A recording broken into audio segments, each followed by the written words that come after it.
오늘은 춘계 성례주일로 우리가 앞에 세례식을 먼저 거행하였고, 이 시간은 성찬식을 앞두고 성찬에 참여하는 자세라는 제목으로 말씀의 주시는 교훈을 함께 나누고자 합니다.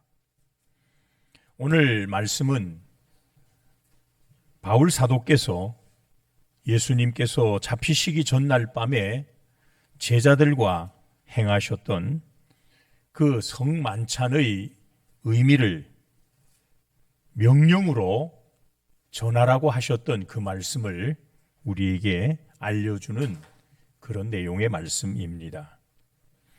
우리는 바울 사도를 통해서 예수님께서 교회를 향하여 말씀하라고 명령하던 그 말씀을 우리는 성만찬 예식이다 라고 부르고 있습니다. 여러분, 이 만찬이다라는 말은요, 손님을 청하여 함께 먹는 저녁 식사, 그런 의미가 있지 않습니까?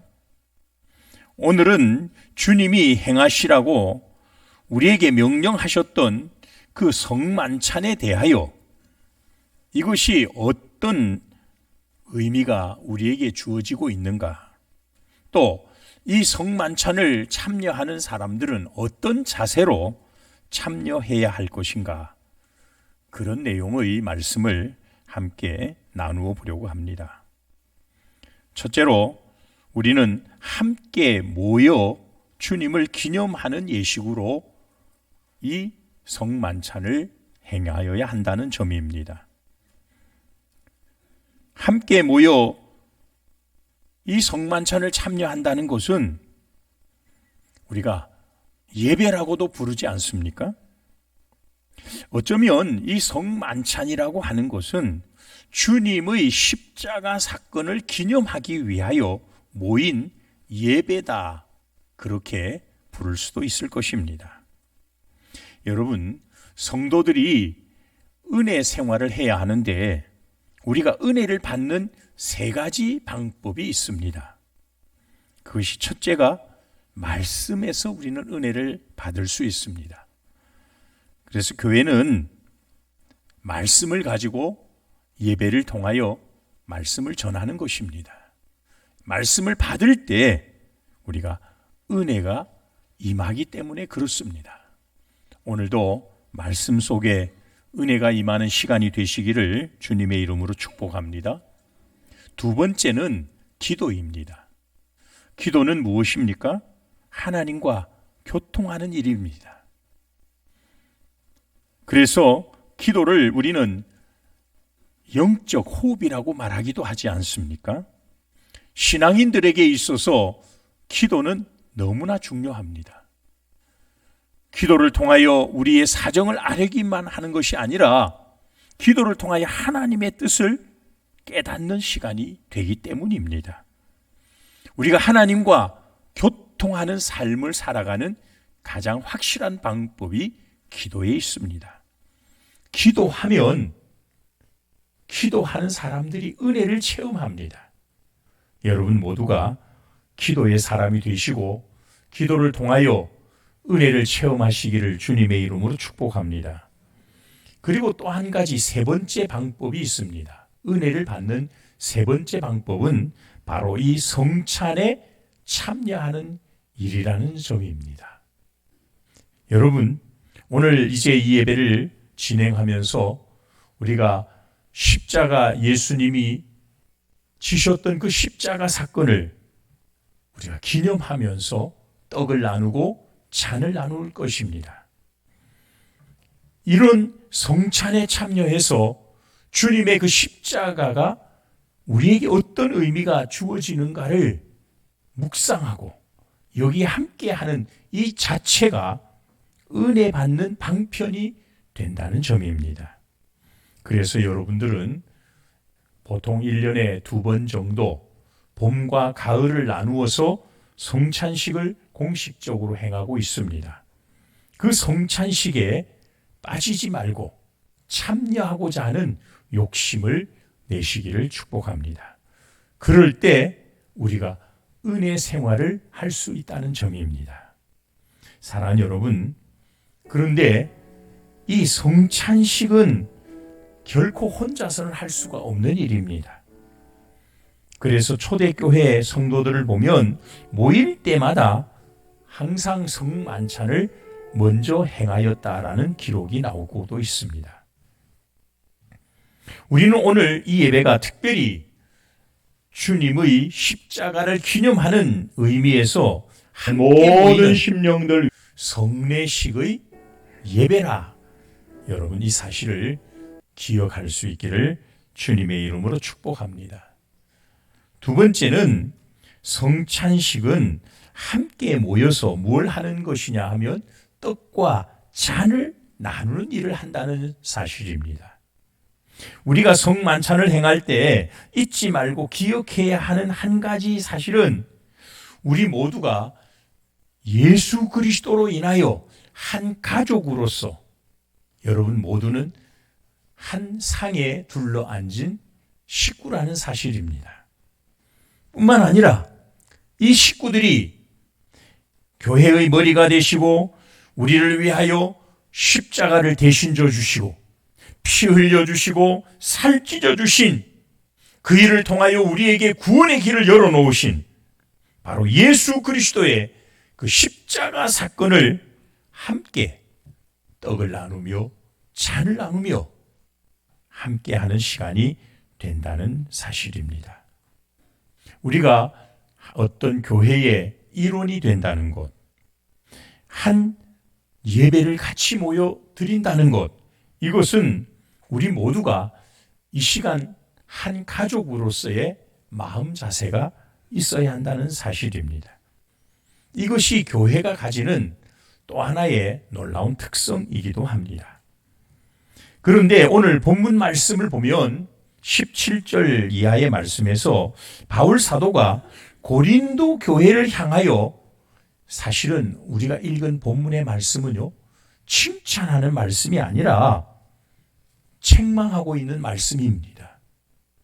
고린도 교회 안에서 성만찬을 행하면서 예수님의 명령을 따라 고린도 교회도 성만찬을 행하고는 있었는데 그 성만찬을 행하는 자세가 잘못된 부분이 있었다라는 사실을 지적하며 그것을 바로잡기 위하여 오늘 말씀을 기록하고 있다라는 사실입니다. 지금도 가난한 사람들이 있기는 하지만 이 고린도 전서가 기록될 당시 고린도 지역은요, 굉장히 어려웠고 가난했던 시절이었습니다. 우리도 과거 6.25 이후 시대 얼마나 우리나라가 힘들었던지를 여러분 잘 알지 않습니까? 그런데도 가난한 사람만 있는 게 아니고 교회 안에는 조금 넉넉한 사람도 있기 마련입니다. 아마도 이 고린도 교회 안에 대부분이 가난한 사람들이었지만 그 가운데 넉넉한 사람들이 조금 있었다는 것입니다. 고린도 교회가 무엇이 문제가 되었느냐 하면 부자와 가난한 사람들 사이에 서로 차별이 일어난 일입니다. 특별히 성만찬을 행하기 위하여 그들이 모일 때 당시에는 각자가 집에서 먹을 것을 준비해 오던 시대였습니다. 우리처럼 이렇게 교회가 다 준비해서 똑같이 나누면 문제가 없었을 터인데 당시 고린도 교회의 성만찬은 집에서 각자가 먹을 것들을 준비해서 참석하여 함께 성만찬에 참여했다는 것입니다. 그러다 보니까 좀 부유한 사람들은 떡과 포도주를 넉넉하게 가져올 수가 있었습니다. 그런데 반면에 가난한 사람들은 어떻게 했습니까? 준비할 수 있는 여유가 없는 거예요. 문제는 그런 데서 발생된 겁니다. 성만찬이 시작되면 한쪽에서는 부유한 사람들, 넉넉한 사람들이 앉아서 떡과 포도주를 나누는데 풍성하게 부어라 마셔라 취할 정도로 배가 부를 정도로 먹는 사람이 있는가 하면, 한쪽에서는 늦게 오거나 또는 아무것도 가지고 오지 못한 사람들은 손가락만 빨아야 하는 상태가 되고 만 것입니다. 같은 교회 안에 성만찬을 행하면서 한쪽은 풍부하게 먹고 배부르게 먹고 취할 정도로 먹고, 한쪽은 손가락이나 빨고 그렇게 있는 상황이 고린도 교회 안에 일어나고 말았던 것입니다. 그래서 오늘 본문 21절을 말씀에 이렇게 말합니다. 이는 먹을 때에 각각 자기의 만찬을 먼저 갖다 먹음으로 어떤 사람은 시장하고 어떤 사람은 취함이라. 여러분, 고린도의 교회가 성만찬을 모일 때마다 행하였는데 그때마다 이런 일이 발생하였다, 그 말이 아닙니까? 그래서 33절 34절에 보면, 첫째로 먹을 때, 너희들이 먹으러 모일 때에 좀 기다려라, 그렇게 말합니다. 왜 기다리라고 했을까요? 다 올 때까지 좀 기다려라, 함께 나눌 수 있도록 배려하라는 말이에요. 그리고 두 번째는, 정시장하면, 기다리지 못하고 배가 고플 정도로 정시장하면 차라리 집에서 배를 채우고 그렇게 오라는 거예요. 교회 안에 와서 배부르고 배고픔의 차이들을 두지 않도록. 여러분, 성만찬의 가장 중요한 의미가 여기에서 있습니다. 한 상에서 한 식구로 함께 모여 예배하는 사람들은 다 골고루 좀 나누어 먹자는 것입니다.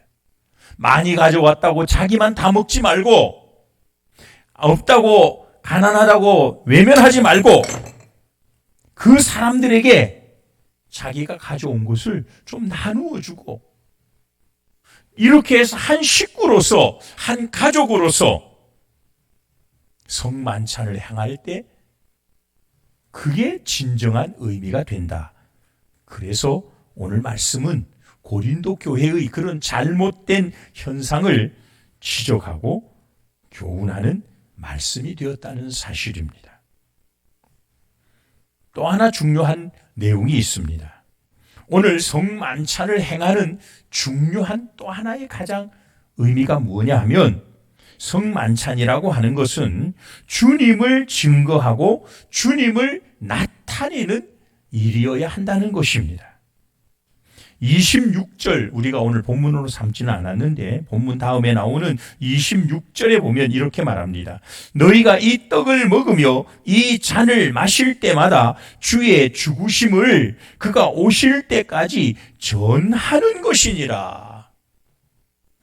우리가 그리스도를 증거함에 있어서 특별히 예수 그리스도의 십자가 죽음, 그게 복음의 핵심이지 않습니까?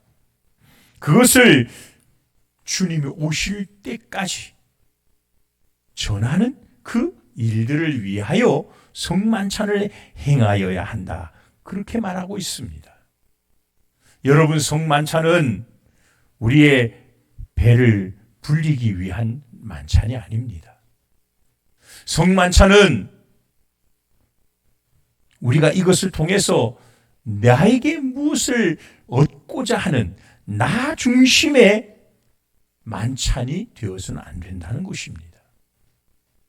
이것을 참석하는 가장 중요한 의미, 그것은 곧 이것을 통하여 예수 그리스도가 우리를 위하여 십자가에 죽었다는 사실, 그 일을 통하여 우리에게 구원의 길이 열렸다는 그 사실에 감사하고 감격하는 그런 마음을 가질 뿐만 아니라, 이것을 통해서 예수 그리스도를 세상에 나타내고 증거하는 그런 하나의 과정으로 삼아야 한다라는 말씀입니다.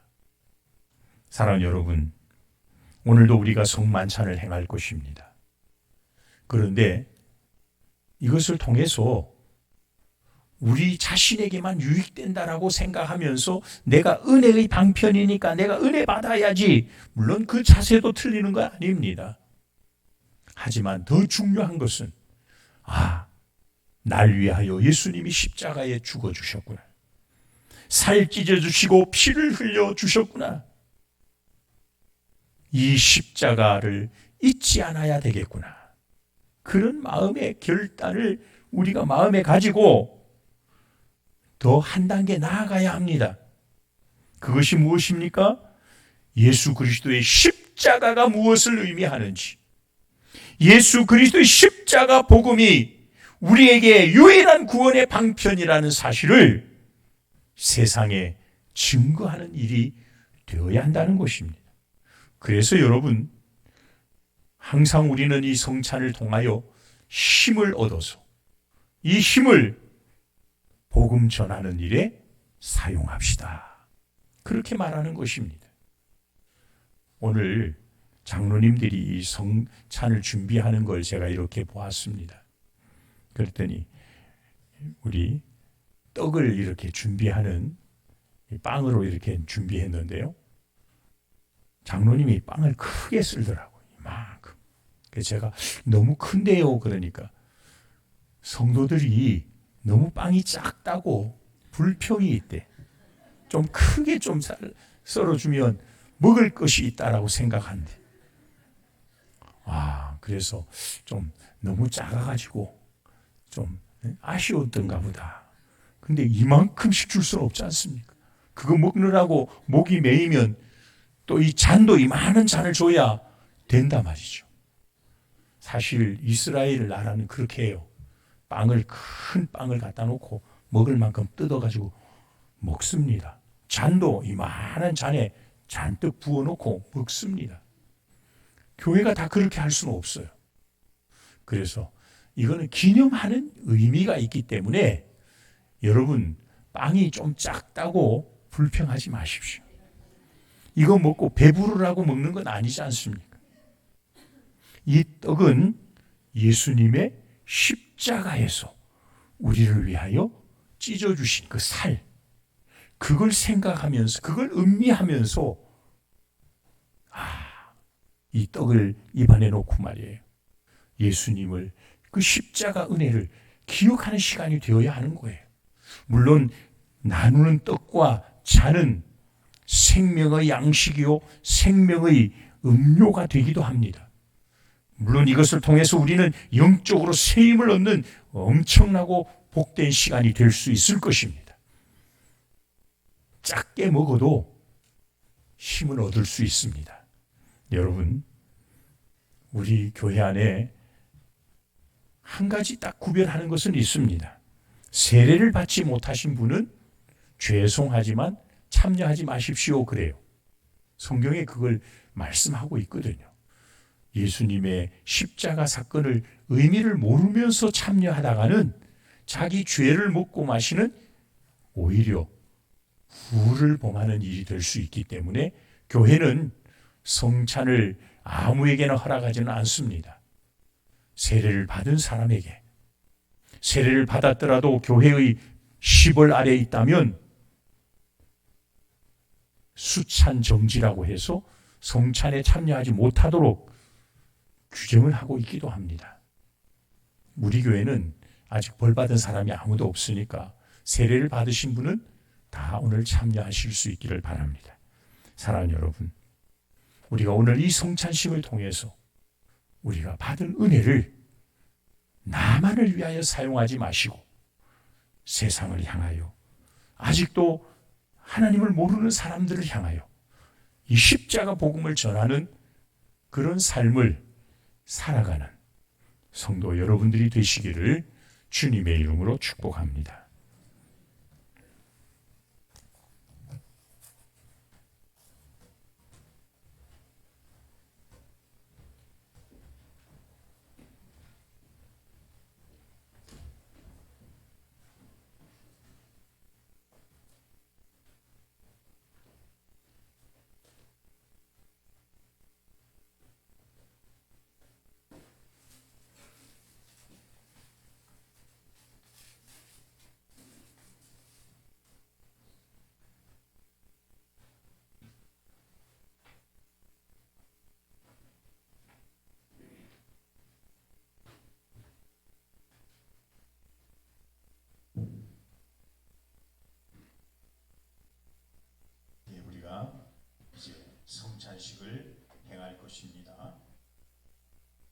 기도와 세례를 받고 입교를 하지 않은 사람도 참여해서는 안 됩니다. 그래서 어린아이들이 옆에서 보겠다고 그러더라도 어른들이 잘 자제시켜 주시고, 세례를 받으신 분들은 제가 말씀드린 것처럼 예수님의 살과 피를 음미하면서 결단하는 마음으로 참여할 수 있기를 축복합니다.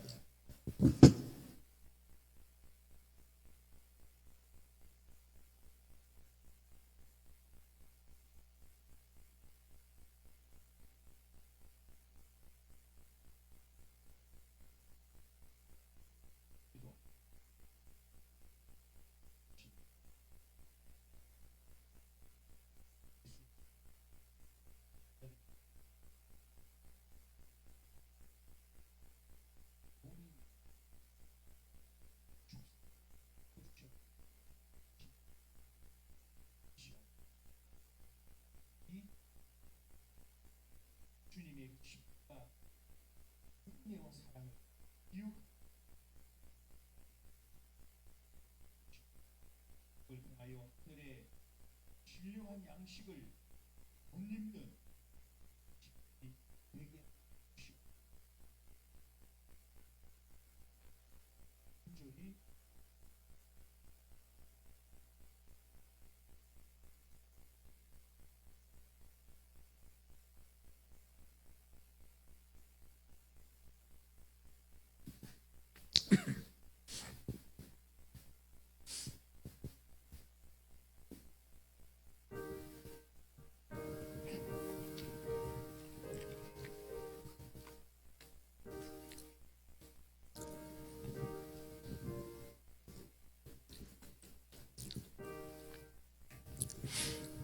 우리가 전한 것을 누가 믿었느냐?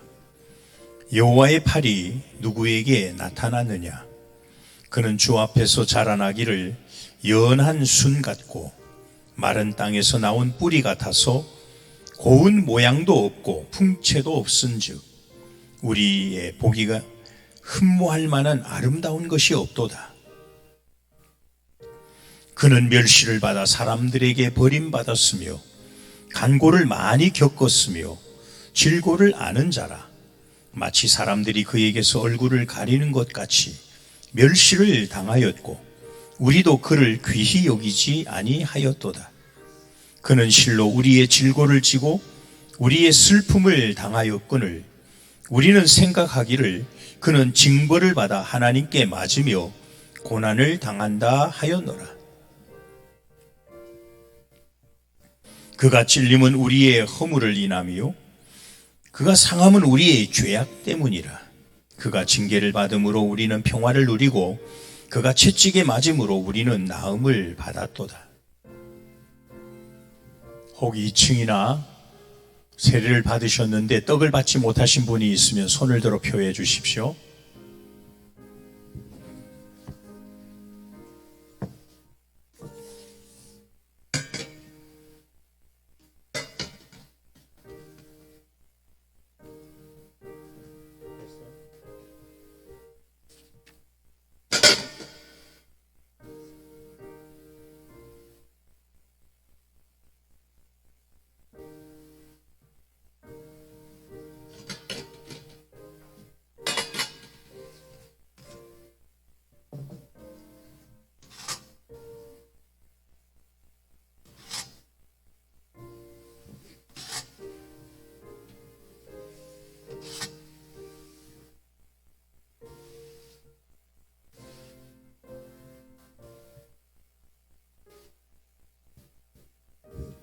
다시 한번 기도하겠습니다. 떡을 나누신 이후에 잔을 가지고 축사하시며 이것이 너희를 위하여 흘리는 바 피라고 말씀하셨던 주님, 이 시간 종이 주님의 손길을 대신하여 이 잔을 또 나눕니다. 이 잔을 마실 때에 주님의 십자가 그 고귀한 피를 기억하게 하시고 우리에게 새 힘을 얻게 하는 이 음료를 통하여 우리가 다시 한번 힘을 얻고 믿음으로 승리의 삶을 살게 하시며 나아가 주님을 자랑하고 증거할 수 있는 우리 모든 성도들 되게 하여 주시옵소서. 주 예수 그리스도의 이름으로 간절히 기도하옵나이다. 아멘.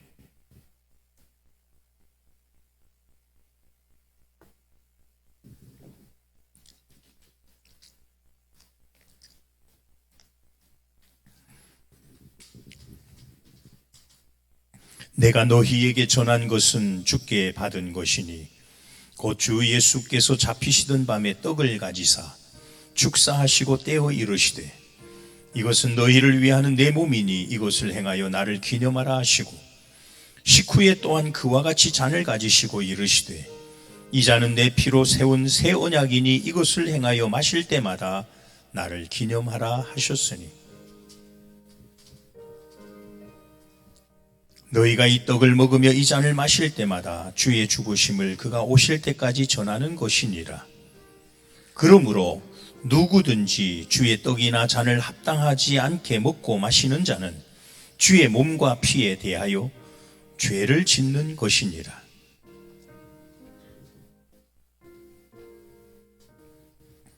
사람이 자기를 살피고 그 후에야 이 떡을 먹고 이 잔을 마실지니 주의 몸을 분별하지 못하고 먹고 마시는 자는 자기의 죄를 먹고 마시는 것이니라.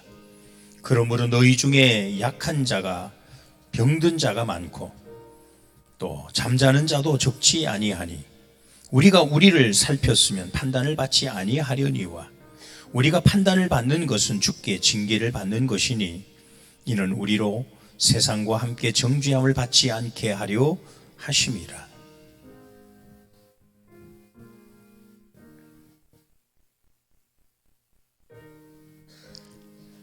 2층에 있는 분들 한쪽으로 나오셔서 준비해 주시면 좋겠습니다. 진실로 진실로 너희에게 이르노니 믿는 자는 영생을 가졌나니 내가 곧 생명의 떡이라. 너희 조상들은 광야에서 만나를 먹었어도 죽었거니와 이는 하늘에서 내려오는 떡이니 사람으로 하여금 먹고 죽지 아니하게 하는 것이니라. 떡을 받으시고 잔을 받지 못하신 분이 있으면 손을 들어 표해 주십시오.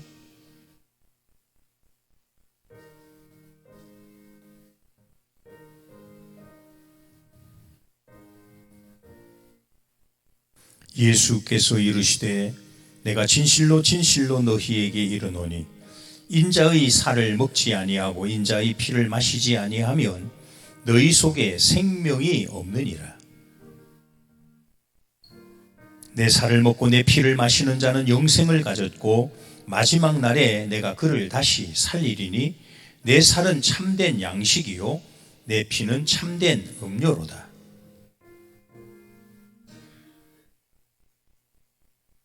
예, 2층도 다 참여하셨습니까?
예수님께서 제자들과 함께 성만찬을 마치시고 난 다음에 마태복음 26장 30절에 보면 이에 그들이 찬미하고 감람산으로 나아가니라 그렇게 말씀이 기록되어 있습니다.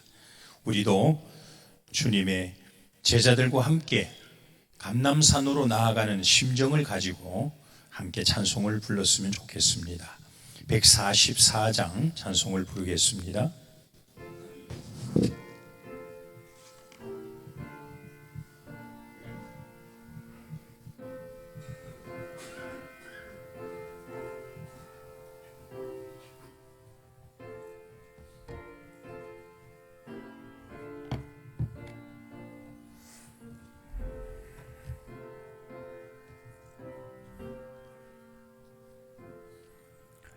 예수 나를 위하여 십자가를 질 때 세상 죄를 지시고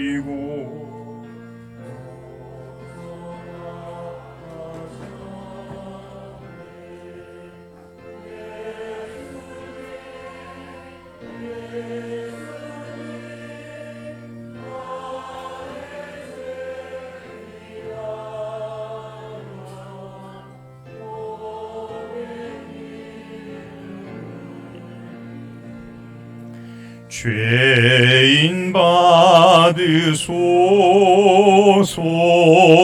십자가를 지심은 무슨 죄가 있나 저 무지한 사람들 메시아 죽였네.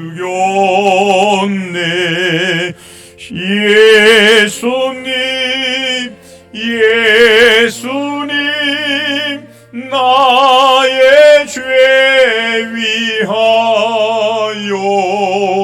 법의 피를 흘리니 죄인 받으소서.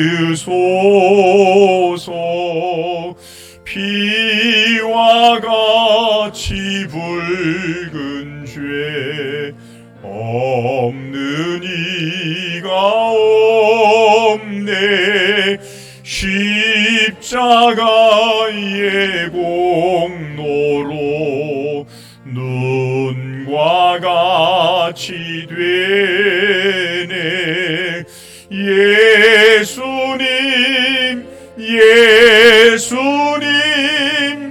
나의 죄 위하여 법의 피를 흘리니 죄인 받으소서.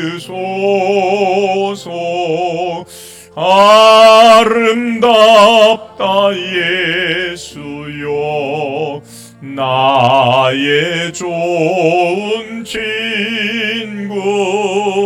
예수 공로 아니면 영원 형벌 받네.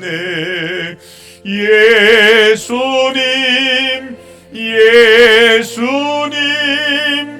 나의 죄 위하여 법의 피를 흘리니 죄인 받으소서.